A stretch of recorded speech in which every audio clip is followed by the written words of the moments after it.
Alright, please pardon the sniffles. I'll try not to as much as possible, but allergy season is really strong this year.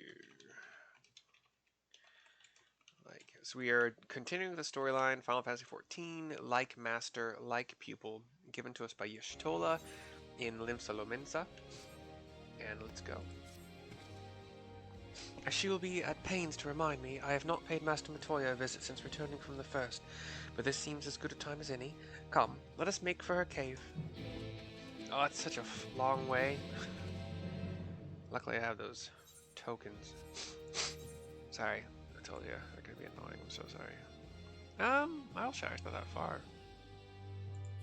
Let's just do that. No token necessary. 338 gil paid happily.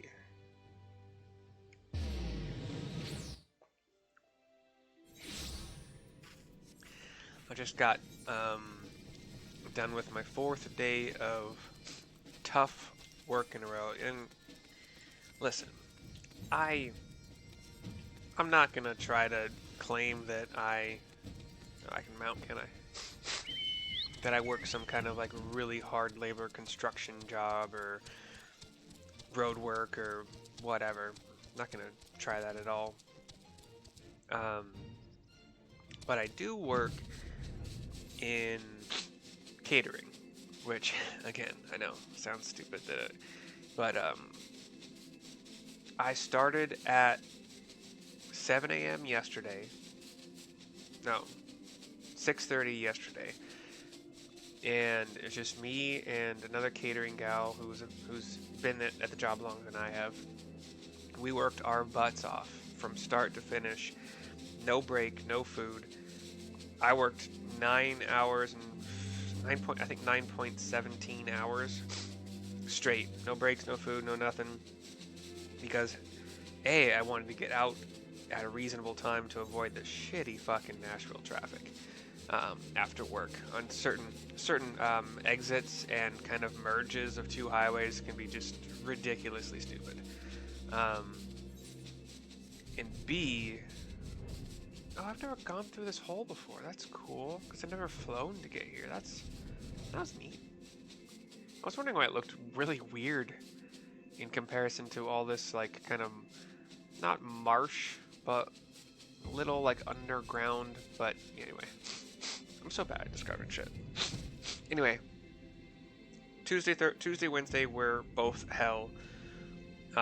Non-stop work, start to finish, late to all of my orders on both days. Tuesday I was late like 30 to 45 minutes to all 4 of my orders. And... or 3? No, 4. Yeah, that's 4. Today was better. I got there at 6 a.m. though, just to make sure that I helped put all the heavy truck boxes away. And then set up all the tables, and God, it was just... Anyway, it's been a rough-ish week, and it's Cinco de Mayo. I work for a Southwestern food company, Moe's Southwest Grill. And the weeks leading up to Cinco de Mayo, and also probably a week or so after that, are like the busy seasons. So anyway, we found Y'shtola outside of Matoya's cave, along with Alice, Alphino, and Grahatia. I take it you're ready to bear witness to the joyous reunion of Master and Pupil. Very well.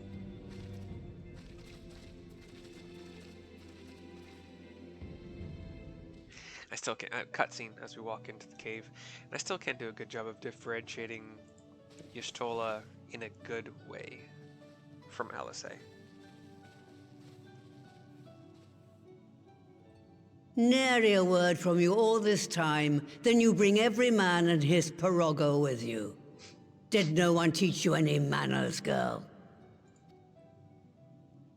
They were too busy teaching me etherology, Master.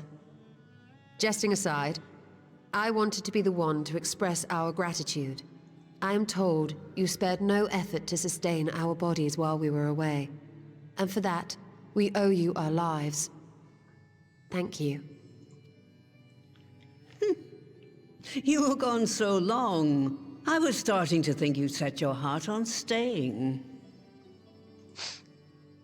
It wasn't easy to leave, as it happens. Seldom does one have the opportunity to study other worlds, and I would not have minded extending my stay by a handful of years. Oh, I thought it said 100. Okay. Ever the scholar. Y'shtola dedicated herself to studying ancient civilizations of the First, befriending a tribe known as the Knights Blessed in the process. There she took on the name of Matoya and won the respect of all the children of the forest. Y'shtola is shocked, and so are the rest of them, that he told her this, that he told Master Matoya this, and Y'shtola's eyes drift slowly back to Master Matoya. I merely adopted an alias in accordance with the custom of my hosts. Yours just happened to be the first name that came to mind. You mean to tell me you went gallivanting about using my name and only bother to visit when you need a favor? And don't pretend you don't. I taught you long enough.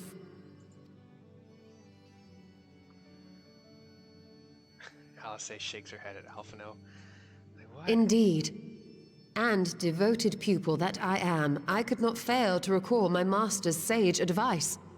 When the answer eludes you, look to the wisdom of your elders.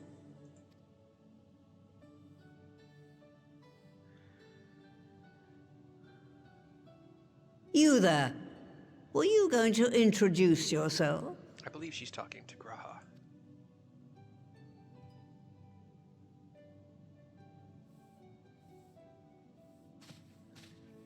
How remiss of me. Grahatia is my name, and I am proud to call myself a Scion.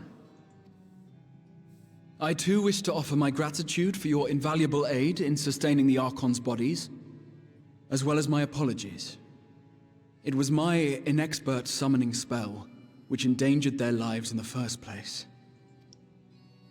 Ah, yes. The one bent on digging up the mysteries of Alag. Old Galaf used to speak of you, and Kryles told me all about your recent exploits.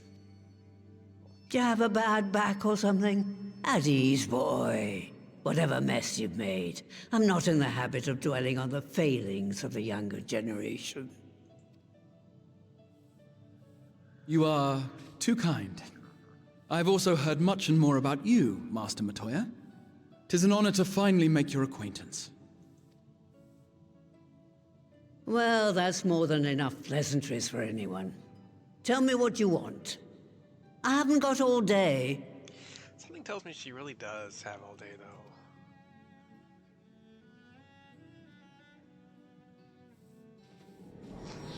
Alice whips out her hands and then forms a ball with them, and like she summons the piglet, the flying.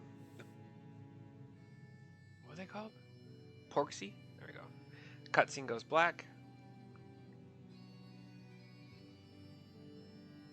So that's the way of it. It should be a simple enough matter to make the familiar. The magic, on the other hand. Ah, that you may leave to me. Being the only one possessed of royal blood, I alone can imbue the subject with the necessary magic. So I just need to create porksies with the power to stir the soul. Just, I say. Though we're talking about a veritable herd of the little buggers, we'd collapse before we reached double figures. She ponders, eyes closed for a second. But Smiles. if I could get a familiar to create the familiars, a mother porksy, as it were. The Porksy's still flying a couple feet in front of her face, just kind of looking at her. Ugh. Seems I haven't seen the last of that moldy old hole after all. I don't know what she's talking about. Should I? Cutscene goes black.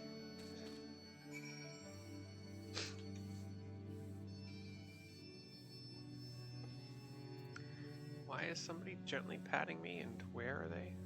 I don't know, whatever. I think it's outside. Because, yeah, this is like a, yeah.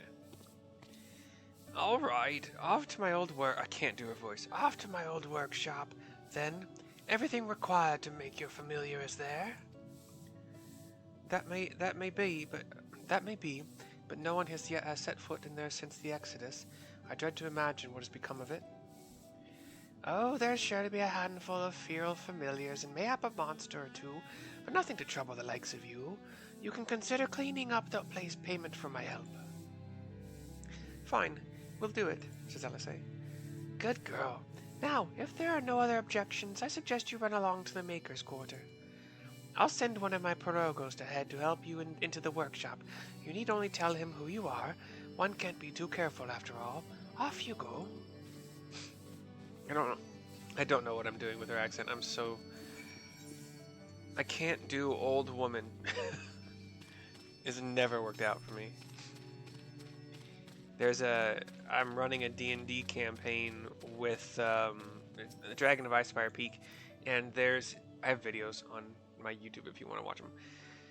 And there's a midwife, an older midwife that makes potions, and she plays a decent part in kind of helping the characters buy potions near to like the main town of Phandalin. And I can't do her voice.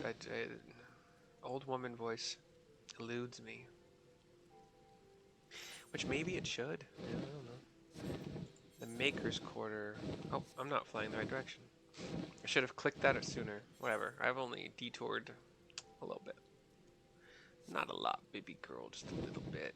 We're gonna fly over the big old protective, like, force field dome of Alexander, where we did all those fun raids and got to go through that storyline, that side storyline. That was pretty cool. I liked it a lot. I'm glad at some point in time I actually decided to do these. I pretty much do the ones that I know are related. Oh gosh dang it. More financial aid stuff for my welding classes that are going to start in almost exactly 2 months. 2 months minus a day at this point. We have flown to one of these big white stone circular buildings with some stairs on the side that kind of like zigzag up to like a second or third level. There's a little pool here, but it's probably more of like a wading, like feet high kind of pool, or ankle high. Rogo the Unwashed is here. And talking to him gives us a cutscene. Greetings, Ribbit, and welcome to my good mistress's relict. Relict? That's an interesting word I've never... Rogo is my name, and I am honored to be your guide. Within you will find a space dedicated to the making of familiars, along with a cavern wherein the requisite ingredients may be had. I must warn you, however, that the place has not played host to a single soul, much less a broom, in over 15 years, and will, I regret, be in some disarray. But rest assured, my brothers and I shall see to it that you do not lose your way. Now then, Ribbit, I'll only say the word, and I will show you in. Dungeon. Trial. Matoya's Relict is available. Just in time, my girlfriend just texted me. I get to say good morning to her. It is a dungeon. I will watch the requisite... No, well, it's not requisite, but I will watch a video to let me know how to do it properly, so I don't fail my group. I am not going to go with NPCs because A, it takes a long time, B, they don't say as cool stuff as I was led to believe. Like, oh, you get really unique NPC dialogue, and you do, but it's not interesting, really. Very boring. Anyway, I will get back to that. I watch the video, come back, I will make a video myself of my run through the dungeon. There will be a link in the description of this video that will send you to my Google Doc PowerPoint where every slide is an item on Amazon that I recommend, and if you purchase any of those items with the link on that slide, I will get a small cut. I will see you next time. Bye.